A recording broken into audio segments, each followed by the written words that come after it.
napiga simu. Yani afadhali nilikuwa nakusubiri wewe, watu ndio walikuwa wanachelewesha. Nenda kajiandaa haraka tuondoke, muda unaenda. Na unapoenda huko mume wangu subiri kwanza. Unapoenda kujiandaa huko ujiandae upendeze. Kumbuka kule tunaenda kwenye shughuli ya watu wakubwa, watu wazima, alafu leo unajua tunaenda kwenye ukumbi, sio sherehe za mtaani za uswahilini huko. Upendeze sasa, ndio kule unaenda kumtia aibu.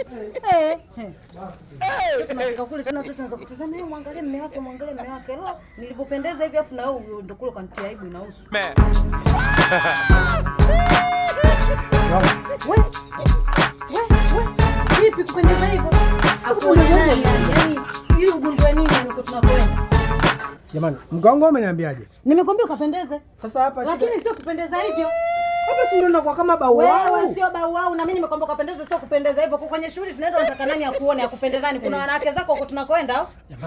Umemwambia mtu naenda kapendeze. Mimi nimepiga vya utozi hivi hapa. Nani hapa hiyo kufanya hivi. Nenda kabadilisha kape kanzu yako twende shughuli. Sasa wewe bwana wewe una yako. Umeniambia mwenyewe hapa kule kuna watu sijui waheshimiwa wabunge sio kina nani. Vaa pendeza kama mbunge unaniwa. Mimi nimekwambia vaa pendeza. Mimi ndo nimekwambia vaa upendeza, lakini sio kupendeza hivyo. Umependeza umepitiliza. Yaani umependeza umenipitiliza umenizidi mpaka mimi.